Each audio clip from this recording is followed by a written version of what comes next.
Among Nostradamus' greatest predictions are, of course, the Great Fire of London, the rise of Adolf Hitler, and the fact that Judas Priest album about his persona will be the most divisive in the band's discography.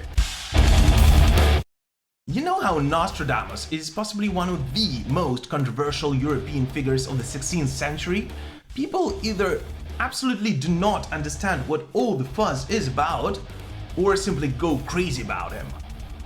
Well, I think we can all agree that absolutely the same goes for the Judas Priest album about him. Bro, what are you talking about, man? Released on the 16th of June in 2008, Nostradamus became the 16th studio album by the legendary British heavy metal band Judas Priest.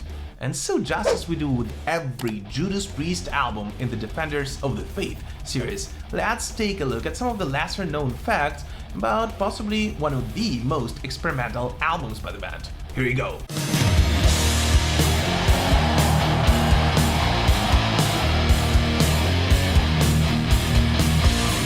A very quick note before we start though, and especially for those who are new to the series, please do not hesitate to comment on anything you hear or see in this video. The purpose of the Defenders of the Faith series is to start a conversation. And of course, I personally would love to see you back on the channel, so please don't forget to click on that subscribe button if you haven't before. And the last one, I promise. I'm finally launching a Patreon page, so if you do enjoy the Defenders of the Faith series and what we're doing on the channel overall, please consider checking it out and supporting it. This will really help me grow this project. Alright, let's do it. The idea of a concept album for Judas Priest came from the band's manager Bill Curbishley while the band was on their Retribution tour in Estonia in 2005. By the way, exactly a week before that, I actually saw Judas Priest live in my hometown of Kyiv, Ukraine, and got to meet the entire band, and I got this from Scott at the Kyiv show.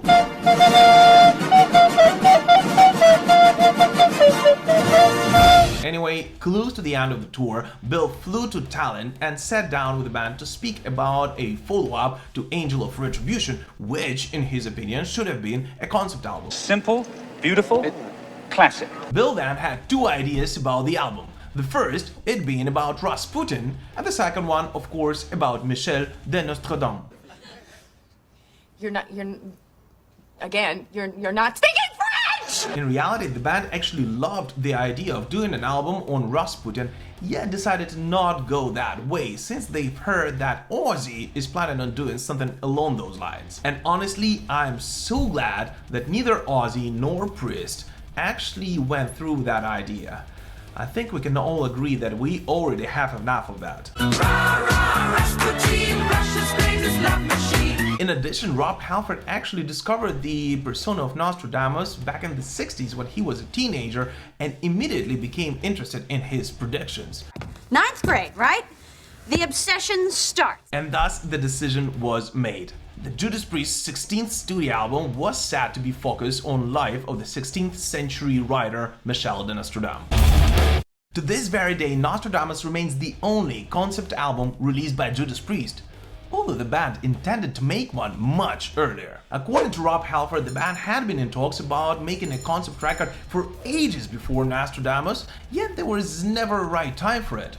Until now. Bill Curbishley, the band's manager who suggested the idea, had previously worked with The Who on their legendary rock opera Tommy. Therefore, if Judas Priest were to write a heavy metal magnum opus, Bill would simply be the best guy to do that with. In addition, both the band and Bill agreed that this album is too large to fit on a single disc, and therefore it should be released as a double album. Those who are not new to our channel and saw the Turbo episode in the Defenders of the Faith series, of course do know that the band originally intended to celebrate their 10th album milestone and their 10-year anniversary with Columbia Records with a double album called Twin Turbos.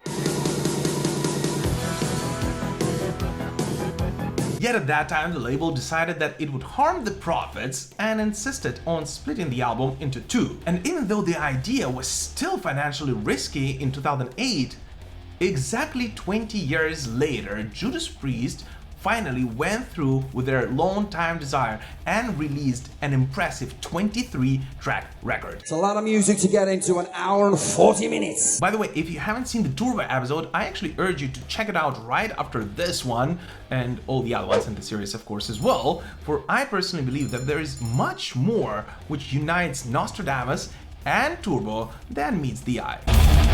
After the decision about the theme of the next album was made, the songwriting trio of Glenn, KK and Rob locked themselves up, learning everything about Nostradamus' life and reading everything they could about his predictions about society, the future and the end of the world.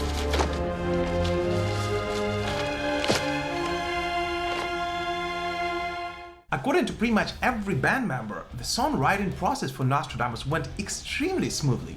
Both Glenn and KK had plenty of material which did not fit on the previous records for some reason, yet were a perfect match for what the band was trying to achieve on Nostradamus. In his latest book, Heavy Duty Days and Nights and Judas Priest, KK Downing actually remembers that at some point Glenn Tipton walked into the studio with a crazy idea of digging out the old synthesizers from the Turbo era. And so they did. Those of course were not of much use, for the technology did advance a lot in the past 20 years, but the fact remains, Nostradamus is packed with keyboards and synthesizers performed by the legendary Don Airey of Deep Purple. And the reason for that is actually quite simple. The band felt like they could not fully tell the tale of Nostradamus, portray the ambiance and create the atmosphere of the 16th century with their standard heavy metal instruments. All right, here's an opportunity to be creative. And I think it is extremely interesting that the two Judas Priest albums which lay heavy on synths, Turbo and Nostradamus, are the most divisive in the band's discography. People either absolutely love them or simply hate them. By the way, what do you personally think about Nostradamus? Is it one of those albums which was released too early for its own time and will become a classic one day, or not really? Please let me know in the comment section down below, I'm really curious to find out. Yes, it is true that the fans' response to Nostradamus was rather mixed. Yet, if you think that this album was not successful, you're absolutely wrong. In 2008, Nostradamus became the highest charting album for the band in the United States. It landed at number 11 in Billboard 200. In addition, its title track, Nostradamus of course, was nominated for the Best Metal Performance at the 51st Grammy Awards. And if that is not enough, the song Visions was also nominated for Grammy for the Best Hard Rock Performance. What? So yes, you may like it or not, you may even put it at the very bottom list of your personal favorite Judas Priest albums, yet the fact remains, it was a success. The original intention by the band was to perform Nostradamus in its entirety on the follow-up tour.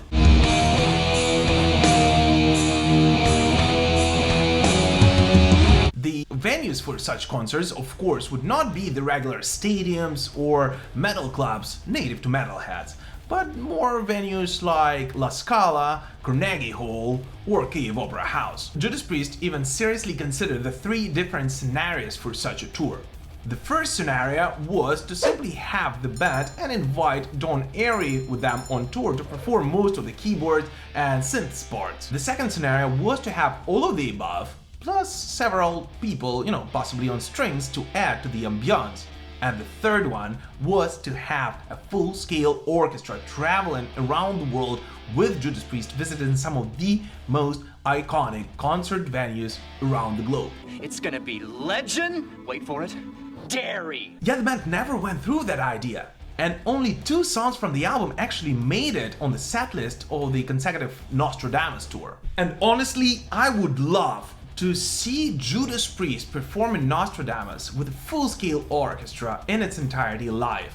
Don't get me wrong, I would not trade a regular heavy metal Judas Priest concert for that, but I would most likely not even treat it as one. I would treat it as a heavy metal opera performed by my favorite musicians. And who knows, maybe one day we will. It took The Who's Tommy, 20 years to become a Broadway musical? So that means that we have, less than 10 years to wait. It is the last Judas Priest album, at least to this very day, to feature the legendary guitarist KK Downing in its lineup.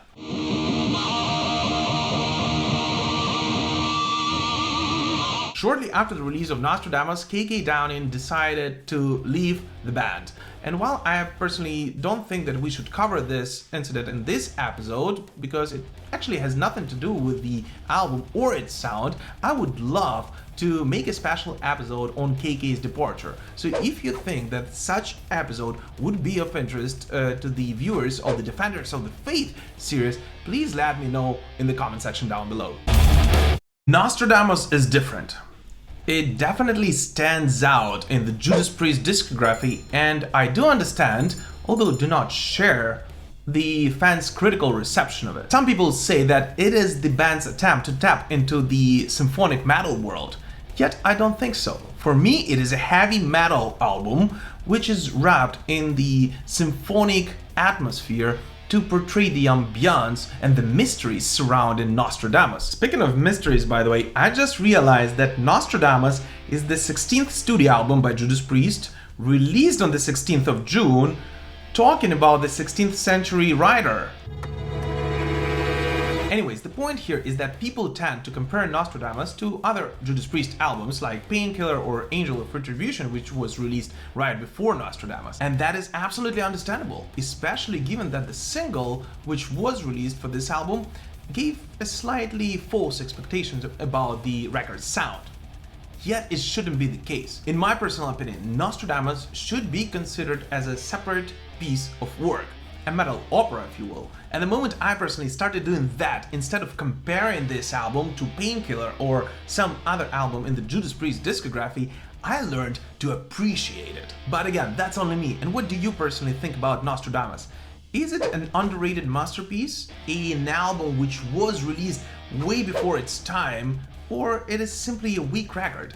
Please let me know in the comments. And while you're down there in the comment section, please write down your personal favorite track from Nostradamus and explain why. I'm very curious to find out which song do Judas Priest fans consider to be the strongest from Nostradamus and why. Write that down, write that down! As always, thank you so much for watching, guys. I really appreciate it, especially if you made it all the way to the end of this video. I'll be extremely thankful, guys, if you like, comment, or share this video to spread the word about Defenders of the Faith series. But most importantly, please don't forget to subscribe to the Metal Pilgrim channel to stay tuned with all the updates and for more exclusive Judas Priest and not only content. Oh, and check out that Patreon page, by the way. Alright, keep rocking.